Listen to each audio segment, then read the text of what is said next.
जब इस साधना से आप अपने को इस भाव में ला देंगे तो आपकी अवस्था परिवर्तित होगा और आप आनंद आनंद परम आनंद में आ जाएंगे, परम आनंद में आ जाएंगे।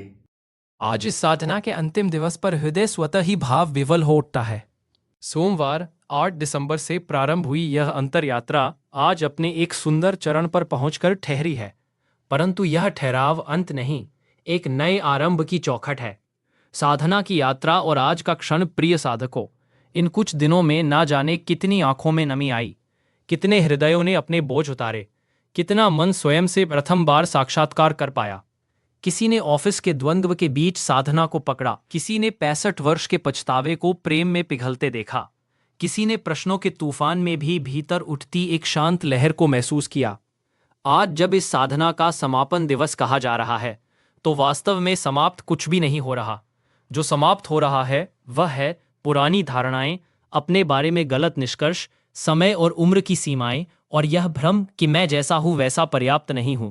आज से एक नई दृष्टि, नया बोध, नई सहजता जन्म ले रही है। जीवन के परम लक्ष्य की झलक दी श्री जी के सानिध्य में बार बार एक ही बात प्रकट हुई है। जीवन का परम गोल कहीं बाहर नहीं, हमारी अपनी सजगता, साक्षी भाव और प्रेम में ही छुपा है।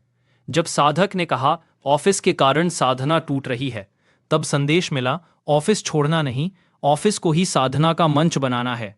जब 65 वर्ष की साधिका ने कहा मैंने जीवन गंवा दिया, तब पता चला अनंत काल में कोई वर्ष व्यर्थ नहीं, हर क्षण परम की ही लीला है। जब 50 वर्षीय साधक ने कहा प्रश्न उठते हैं, साधना में डूब नहीं पाता, तब यह भी समझ में आया कि प्रश्न भी बाधा नहीं, अक्सर वही जागरण के पहले दस्तक बनकर आते हैं। परम लक्ष्य कोई दूर की मंजिल नहीं, जहां पहुंचकर कोई घंटी बजे और प्रमाण पत्र मिल जाए। परम लक्ष्य है हर घटना को नाटक की तरह साक्षी बनकर देखना, जो हो रहा है उसे होने देना, स्वयं को अधूरा नहीं, परम की साक्षात अभिव्यक्ति मानना। समापन या आरंभ, दृष्टि की बात आज दी श्री जी मानो हमसे कह रहे हैं। यदि आपने यह समझ लिया कि आप केवल उम्र, परिस्थितियों और प्रश्नों का जोड़ नहीं है, यदि आपने थोड़ा सा भी अनुभव किया कि आपका सत्य वर्तमान क्षण की शांति में है, यदि आपने जरा सा भी महसूस किया कि ऑफिस, परिवार, गलती, सफलता, असफलता सब एक बड़े नाटक की तरह है और आप उस नाटक के साक्षी हैं, तो यह साधना सफल है। चाहे आपने अच्छी तरह की हो या टूटी फूटी। समापन का अर्थ यह नहीं कि अब साधना खत्म। समापन का अर्थ है अब श्वास भी साधना है, ऑफिस भी साधना है, संबंध भी साधना है, प्रश्न भी साधना है, मौन भी साधना है और हंसी भी साधना है। आगे की दिशा, साधना को जीवन बना देना, इस समापन मंथन के क्षण में एक संकल्प हृदय से उठ सकता है। अब से जो भी घटे उसे परम की लीला मानकर देखना, स्वयं को दोष देने की जगह स्वयं को स्वीकार करना। हर सुबह यह याद करना, मैं अधूरा नहीं, परम का अंश नहीं, परम की ही पूर्ण अभिव्यक्ति हूं। और जब भी मन डगमगाए, प्रश्न उठें, पछतावा आए, तो तुरंत याद करना यह साधना का हिस्सा है, यह भी मुझे परम की ओर ही ले जा रहा है। प्रिय साधकों, यह दिवस अंतिम नहीं, आपके भीतर के परम स्वरूप के उद्घोष का पहला सच्चा दिन है। आज से साधना समय में बंधी एक क्रिया नहीं रही, आज से साधना आप ही का दूसरा नाम बन जाए। यही दी श्री जी की कृपा, यही इस समापन समारोह का सच्चा प्रसाद है। समापन का भाव इन दिनों में जिसने भी थोड़ा सा ठहरकर स्वयं को देखा, अपने प्रश्नों, पछतावों, द्वंद्वों और संवेदनाओं को ईमानदारी से महसूस किया, उसके भीतर एक सूक्ष्म परिवर्तन अवश्य जन्मा है। यह परिवर्तन ही इस साधना की सच्ची सफलता है। साधना अब केवल एक प्रक्रिया नहीं रही, यह जीवन जीने का एक नया ढंग बनकर सामने आई है। जीवन के परम लक्ष्य की दिशा, जीवन का परम लक्ष्य अब कोई दूर की मंजिल नहीं रह जाता, बल्कि हर श्वास, हर क्षण, हर अनुभव में परम की उपस्थिति को पहचानने का नाम हो जाता है। स्वयं को अधूरा नहीं, बल्कि पहले से ही पूर्ण, पहले से ही परम की अभिव्यक्ति मान लेना ही इस यात्रा का सार है। दिव्य वचन का आमंत्रण। और अब इस पावन समापन समारोह में आइए दी श्री जी के दिव्य वचन सुने, उनकी कृपा भरी वाणी को अपने हृदय में उतारे और इस साधना को जीवन की सतत आनंदमयी यात्रा बना दे। सबको परम नमन। आप सभी इस परम के परम स्वरूप हैं। आज अंतिम दिवस है अ से अनंत तक की साधना का, साप्ताहिक साधना का। यह साधना पिछले सोमवार से शुरू हुई थी और आज समापन है इसका। इस साधना के दौरान अनेकों प्रश्न उत्पन्न हुए।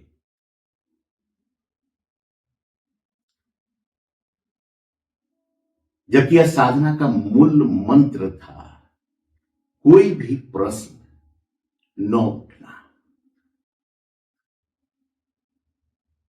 इस साधना के तहत आपको यह साध करना था कि आपके अंदर कोई प्रश्न नहीं उठे, लेकिन प्रश्न उठे। यह साधना का प्रमाण था। आप अपने जीवन में देखा होगा कि जब भी आप उस आनंद, परम आनंद के भाव में जाते हैं, तब आपके अंदर कोई भी विचार पैदा नहीं होता है। हर इंसान आनंद आनंद परम आनंद की अनुभूति करता है। और जब उठा के देखिएगा, जब भी आप आनंदित होते हैं तो आपके अंदर का सारा विचार समाप्त हो जाता है। आपके अंदर उत्पन्न होने वाले सारे प्रश्न समाप्त हो जाते हैं। तब जाकर आप उस आनंद की अवस्था में पहुंचते हैं। आप उठाकर देखिएगा, जिस कर्म में भी आपको आनंद मिलता है, उस क्षण आप निर्विचार हो जाते हैं। तभी आपको उस आनंद, परम आनंद की अनुभूति होती है, परम की अनुभूति होती है। तो इस साधना के दौरान जो मुख्य बिंदु, जो मुख्य विषय उभर के आया, जिसमें हमें आज मंथन करना पड़ेगा, वह था निर्विचार न होना इस सृष्टि पर, किसी रचना पर, किसी घटना पर, खुद पर, आप पर कोई प्रश्न नहीं उठाना। प्रश्न उठे थे साधकों के अंदर। चूंकि यह पहला सप्ताह था, तो स्वाभाविक था कि आपकी जो, हमारे ब्रेन की जो ट्रेनिंग हुई है बचपन से, जो बताया गया है, उसमें हर वक्त एक क्वेश्चन मार्क उठता है, प्रश्न उठता है। यह क्यों, कैसे? बचपन से ही हमें प्रश्न दिया जाता है सॉल्व करने के लिए। तो प्रश्न पैदा करने की हमारी बुद्धि को ट्रेनिंग दी गई है, वह हर एक में प्रश्न पैदा करेगा। क्योंकि हम तो स्वतंत्र तो जीते ही नहीं है ना। बचपन से ही हमें किसी भाव में डाल दिया जाता है, किसी संस्कार में डाल दिया जाता है। जब छोटा बच्चा घर में होता है, वह नंगा होता है, खेल रहा है, सब माता पिता उसका आनंद ले रहे हैं। लेकिन जैसे ही कोई आता है बाहर से, तुरंत उसे कपड़े पहनने के लिए बोला जाता है, उसे कपड़ा पहना दिया जाता है। वह बच्चा कंफ्यूज हो जाता है कि हो क्या रहा है। अभी तक तो मैं नंगा घूम रहा था तो किसी को कोई परेशानी नहीं थी, जैसे कोई आया तो हमें दूसरे भाव में डाल दिया गया। बच्चा हंस रहा था, खेल रहा था, सामान पटक रहा था, इधर से उधर, आप भी पटक रहे थे उसके साथ। लेकिन जैसे कोई आता है तो सब संभाल कर रखने लगते, बेटा पर शैतानी मत करो। बच्चा कंफ्यूज हो जाता है। हम कंफ्यूज हो गए थे, हमें पता नहीं कि कहां पे क्या बोलना है। यह सोचना पड़ता है। बताया जाता है कि हर वक्त हर बातें नहीं बोली जाती। कहने का मतलब है आपकी स्वतंत्रता समाप्त कर दी जाती है शुरू से। आप प्रश्न उठाने लगते हैं अपने अंदर, अपने बाहर कि ऐसा क्यों होता है। जब बड़े होते हैं तो प्रश्न का रूप बदल जाता है, लेकिन प्रश्न पैदा करने की क्षमता रहती है। हमें गलत और सही का भेद बताया जाता है कि यह गलत है, यह सही है। जब भी गलत होगा तो आपको परेशानी होगी, प्रश्न उठेगा कि मेरे साथ ही गलत क्यों हुआ। अगर मैं कहीं बाहर से आ रहा हूं, मेरे पॉकेट से किसी ने पैसा चोरी कर लिया, निकाल लिया, तो हम परेशान होंगे, क्योंकि हमें बताया गया है कि शुरू से ही हमें ट्रेनिंग दी जाती है कि अगर हमारा कुछ खोता है तो हमें दुखी होना चाहिए। तो जब भी हमारे पॉकेट से पैसे निकाल लिए जाते हैं तब हमें दुख होता है, क्योंकि हमें लगता है कि वह गलत है। गलत हुआ तो मेरे साथ ही क्यों हुआ, उस बस में तो बहुत लोग थे, मेरे पैसे ही क्यों छीन लिए गए, निकाल लिए गए।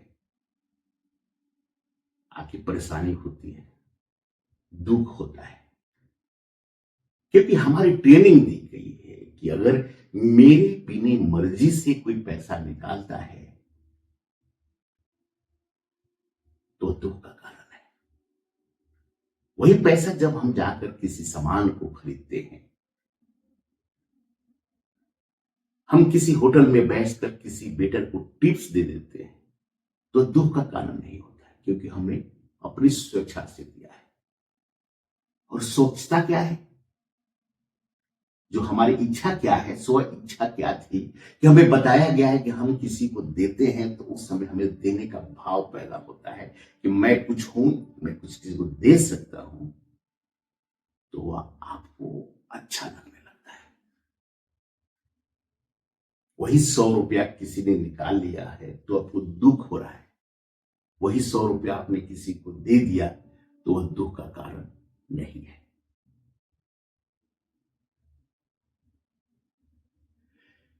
विचारों का मतलब यह है कि हमें कैसे ट्रेंड किया गया है, यह इस पे निर्भर करता है कि प्रश्न कैसे उठेंगे। हमें गलत और सही के बीच में डाल दिया गया है, और जब तक आप गलत और सही के बीच में रहेंगे तो प्रश्न पैदा होगा, और जैसे ही प्रश्न आपका पैदा होता है तो आपका साधना टूट जाता है, और जैसे ही साधना टूटता है आप आनंद से दूर हो जाते हैं, आनंद से दूर हो जाते हैं। तो आपको आनंद से दूर रखने का जो मुख्य कारण है वह है गलत और सही की परिभाषा। आप गलत और सही की परिभाषा में इस तरह उलझे हुए होते हैं कि आपके प्रश्न पैदा होना स्वाभाविक है, और जब तक प्रश्न पैदा होगा साधना आपका टूट जाएगा, आप आनंद से दूर हो जाएंगे। तो आपका जो मूल बिंदु है, फोकस है, वह है गलत और सही। जो भी परम आनंद की अवस्था में होता है, जितने संत होते हैं, जितने ज्ञानी होते हैं, जिसे परिपक्व इंसान होता है, वह गलत और सही से बाहर निकल जाता है। गलत और सही कुछ नहीं होता है, वह मन का भाव है केवल। आपके नजर में कोई रचना गलत है, कोई घटना गलत है, तो आपको दुख होता है, प्रश्न उठता है कि ऐसा क्यों है, उसने मेरे साथ ऐसी व्यवहार क्यों किया।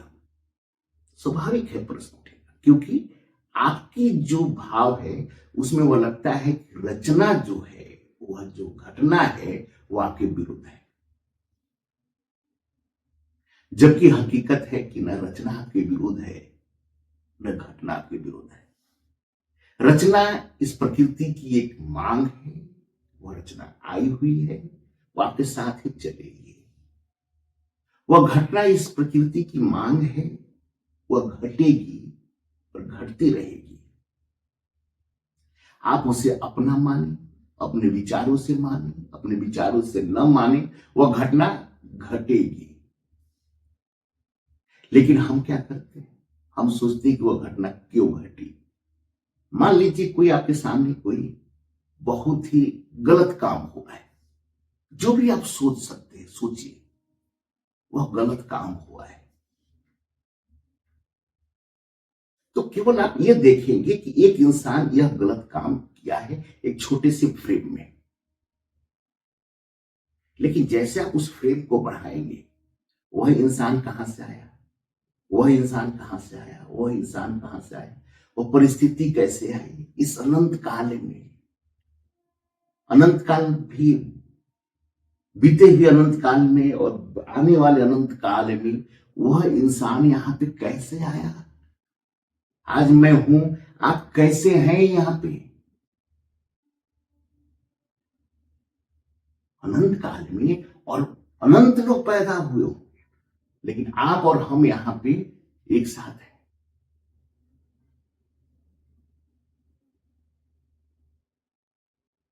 आज के युग में भी 800 करोड़ की जनसंख्या होगी,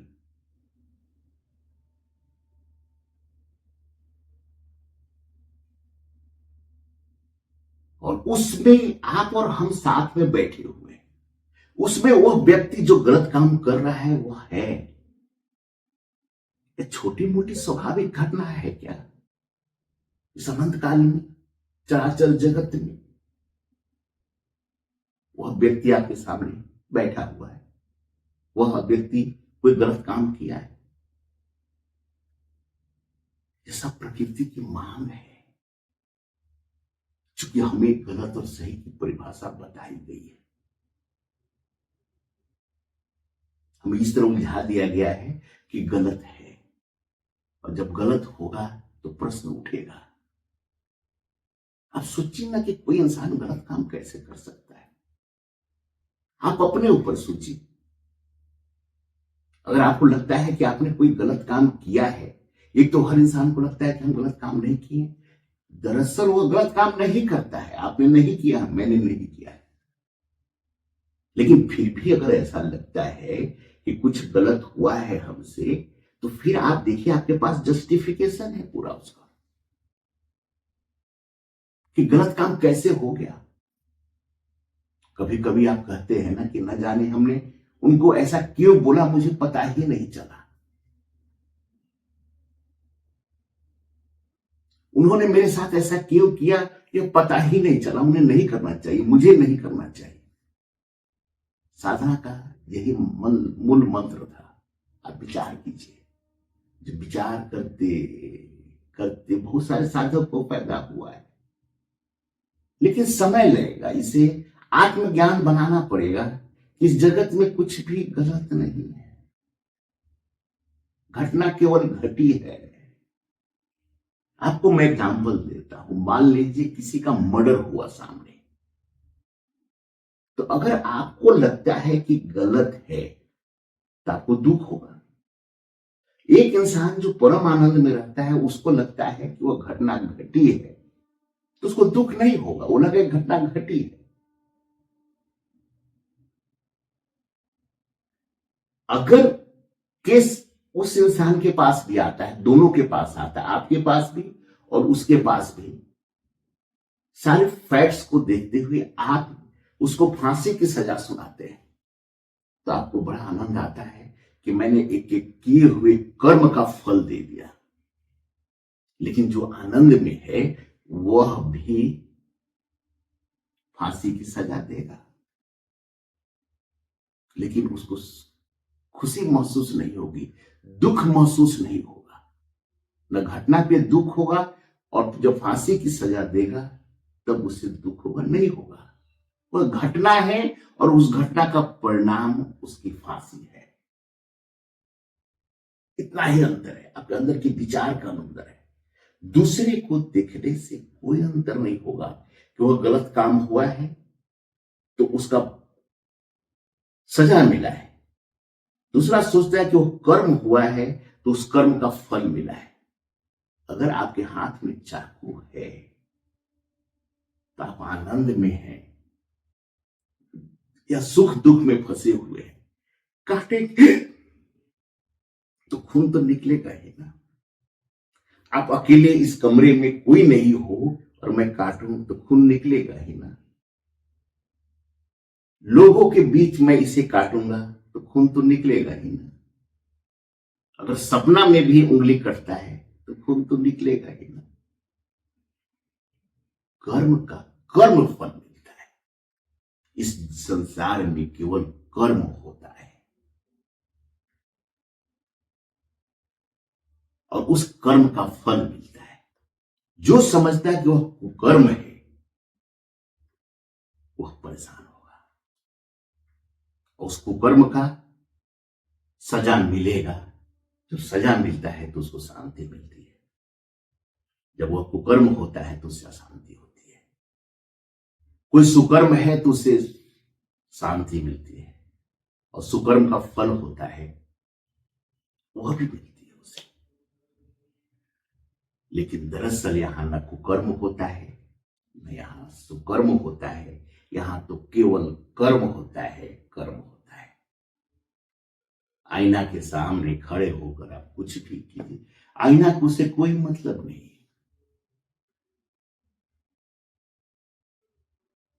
आप हंसिएगा तो आईना में हंसी आपको दिखाई देगी।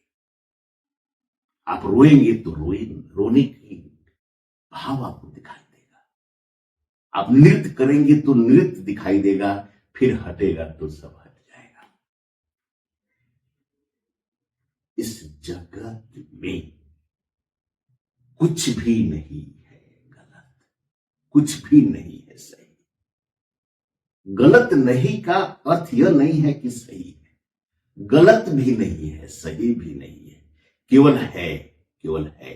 अगर इस भाव को आप लाएंगे तो प्रश्न उठना बंद हो जाएगा। आपने जीवन उठाकर देखिएगा, जिस जिस पे आपने प्रश्न उठाया है क्या मिला आपको? अशांति के अलावा कुछ नहीं मिल सकता है।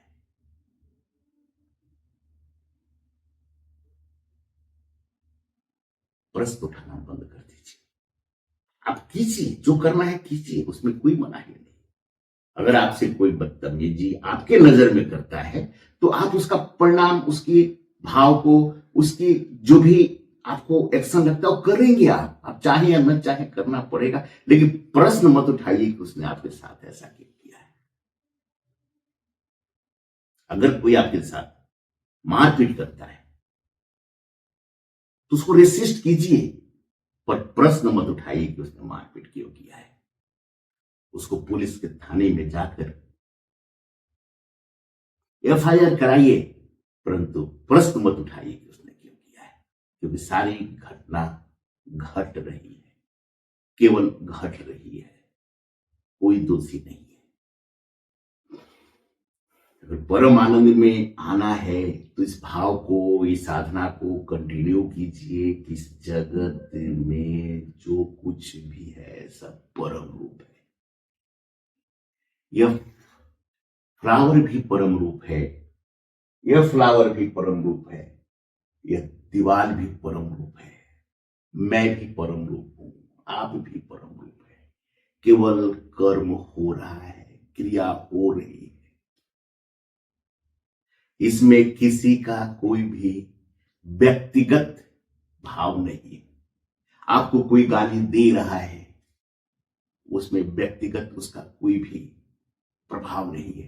केवल आप व्यक्ति को देखते हैं इसलिए लगता है कि वो गाली दे रहा है, लेकिन उस व्यक्ति के अस्तित्व को जब आप देखना शुरू करेंगे, पीछे जाते पूरे चराचर जगत में, अनंत काल में, तो देखेंगे कि यह कोई छोटी मोटी घटना नहीं है। वह परमात्मा का एक रूप है जो आया हुआ है और मुझे गाली दे रहा है। और गाली मुझे इसलिए खराब लग रहा है कि क्योंकि मेरे माइंड की ट्रेनिंग हुई है कि कोई मुझे गाली देगा तो मुझे खराब लगना चाहिए। अरे इस परम जगत में आपके साथ कोई ऐसा व्यवहार क्यों करेगा कि आपको खराब लगे? वह भी परम का रूप है, आप भी परम का रूप। लेकिन हर अवस्था परम का है। एक अवस्था होगा कि कोई गाली देगा तो आपको बहुत ज्यादा पीड़ा होगी, एक वह अवस्था होगी। धीरे धीरे वह अवस्था चेंज होती है। जब कोई गाली देगा तो आपको उतना खराब नहीं लगेगा। यह दूसरी अवस्था है। फिर आपकी मैच्योरिटी बढ़ेगी, इस परमात्मा की, इस प्रकृति की लीला समझ में आएगी। तो फिर कोई अगर आपको गाली देता है तो आपको आनंद आएगा उसमें। कहने का अर्थ है कि संसार में कोई भी प्राणी, कोई भी घटना, कोई भी रचना गलत नहीं है। सब परम का स्वरूप है। आपको क्या लगता है, क्या नहीं लगता है, आपकी अलग अलग अवस्था है। आप सोचिए ना, बचपन से लेकर अभी तक आपकी अवस्था, आपकी सोच कैसे बदली है। तो कल भी आप परम थे, परमात्मा था आपके दुनिया में। जितने लोग थे सब परमात्मा थे। आपका जीवन बेहतर था, आज भी आपका जीवन बेहतर है। जितने आपकी दुनिया में जितनी रचनाएं, जितनी घटनाएं जो आपको अच्छी लगती है, जो आपको बुरी लगती है, वह सब आपके लिए परम आनंद के लिए बनी हुई है। और कल भी ये सब परम आनंद देंगे। और जब तक आपकी अवस्था प्रश्न उठाने की होगी, तब तक आप सुख और दुख में फंसे रहेंगे। जब आपकी अवस्था चेंज होकर कोई प्रश्न उठाने से आपका जो यह दिमाग है मना कर देगा, तो परम अवस्था में आप आएंगे, आनंद की अवस्था में आएंगे। वह भी एक अवस्था है। न पहले वाला अवस्था अच्छा है, न दूसरे वाला अवस्था अच्छा है। न पहले वाला अवस्था गलत है, न दूसरे वाला अवस्था गलत है। न पहला अवस्था सही है, न दूसरा अवस्था सही है। यह केवल है, केवल है, केवल है। कल केवल था, आज केवल है, कल केवल होगा। कल भी कोई गलत या सही नहीं था, इसलिए प्रश्न का कोई सवाल नहीं था। आज भी कोई गलत और सही नहीं है, इसलिए प्रश्न का सवाल नहीं है। कल भी होगा, न गलत होगा न सही होगा, कोई प्रश्न का सवाल नहीं होगा। जब इस साधना से आप अपने को इस भाव में ला देंगे तो आपकी अवस्था परिवर्तित होगा और आप आनंद आनंद परम आनंद में आ जाएंगे, परम आनंद में आ जाएंगे। इसलिए आप सबसे अनुरोध है या इस साधना को कंटिन्यू कीजिए। बहुत आनंद है जीवन में। जीवन में केवल आनंद है, आनंद है, परम आनंद है, परम आनंद है। कोई भी ऐसी परिस्थिति नहीं है जो आपको आनंद से दूर कर सके। इसलिए आप सभी साधना में आइए और इस परमात्मा पे और परमात्मा के जितने स्वरूप, जितनी रचना, जितने घटना हैं, उस पे प्रश्न उठाना बंद कर दीजिए, उंगली उठाना बंद करिए। फिर देखिए आपके जीवन में क्या परिवर्तन होता है, क्या परिवर्तन होता है। आइए इस साधना को करते हैं और अपने को आनंद आनंद परम आनंद की अवस्था में बदलते हैं, बदलते हैं, बदलते हैं।